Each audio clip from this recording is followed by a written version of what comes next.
754 Italian soldiers are currently deployed in southern Lebanon under the UNIFIL mandate. UNIFIL, the United Nations interim force in Lebanon, has been in place since 1978. Its mission is to monitor the ceasefire line between Lebanon and Israel, to stand between two sides that have been at war, on and off, for nearly 5 decades. Italy is the second largest contributor to the mission. Only Indonesia has more soldiers on the ground. These are not combat troops, they are peacekeepers. They move in marked vehicles, they wear UN blue, they operate under a Security Council mandate that every member state, including Israel, has formally accepted. On the morning of April 8th, a logistics convoy was leaving the town of Shama, heading toward Beirut. 2 kilometers from departure, the IDF opened fire. Warning shots, the convoy halted, no injuries, the vehicles returned to base. But here is what the Italian Defense Ministry said next. It is unacceptable that Italian service members, deployed under the United Nations flag, with duties exclusively of guaranteeing peace and stability, are exposed to risk situations by the Israeli army.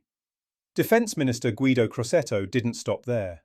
Endangering convoys clearly identified with the UN flag cannot be tolerated. This is serious behaviour that risks compromising the safety of peacekeepers and the credibility of the mission itself. And then the question every Italian was asking, until when? Because this was not an isolated incident. 3 Indonesian UNIFIL peacekeepers had already been killed since February 28th. 2 died after an explosion struck a UNIFIL logistics convoy. A third was killed in a separate incident. 1 Indonesian soldier remained in critical condition. UNIFIL had been losing people, and on April 8th, Italy nearly joined that list. Meloni's response came within hours. Her statement was direct.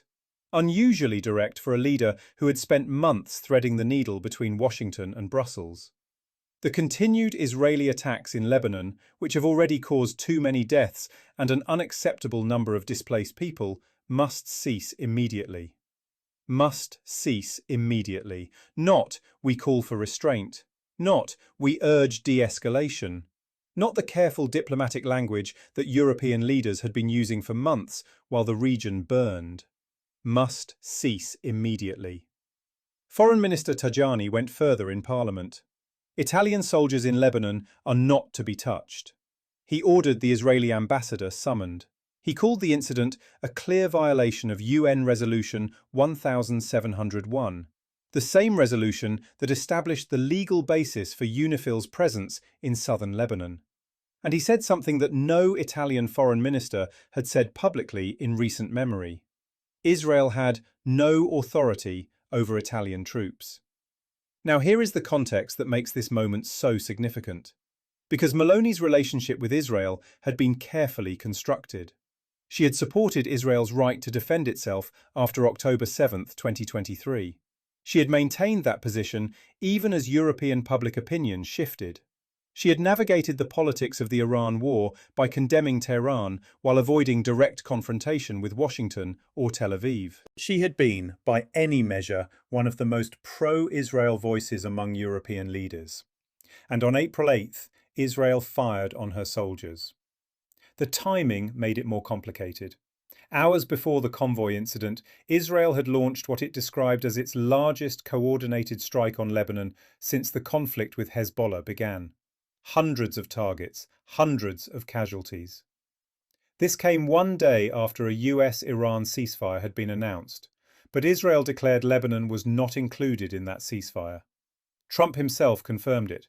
Speaking to PBS NewsHour, he said, "They were not included in the deal because of Hezbollah.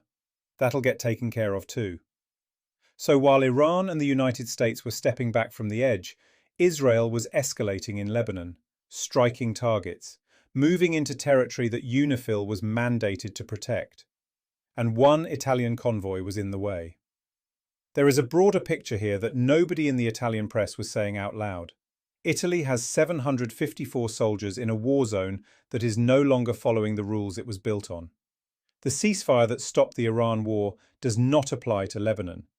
The UN resolution that protects UNIFIL peacekeepers is being violated.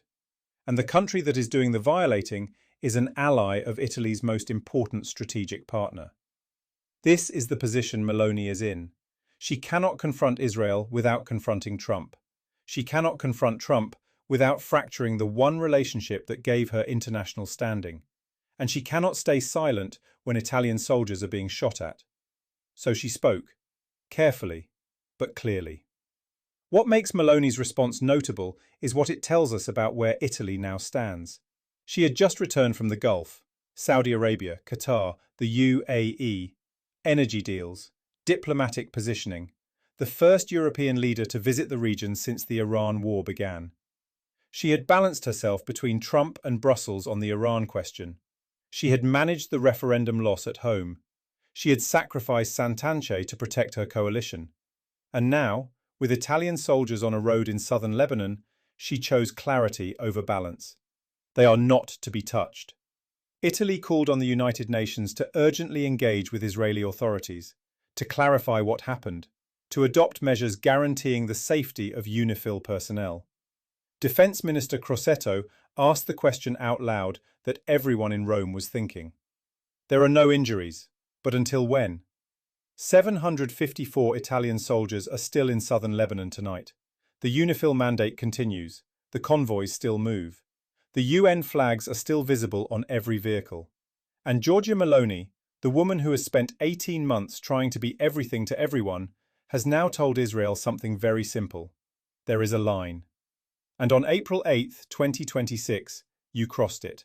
The file on what happens next is already open, because Italy is not going to pull its soldiers out quietly.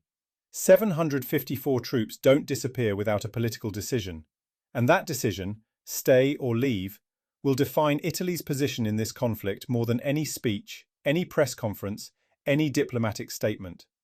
If Italy stays, it accepts that its soldiers operate in a zone where the rules no longer apply, where a clearly marked UN convoy can be fired on without consequence.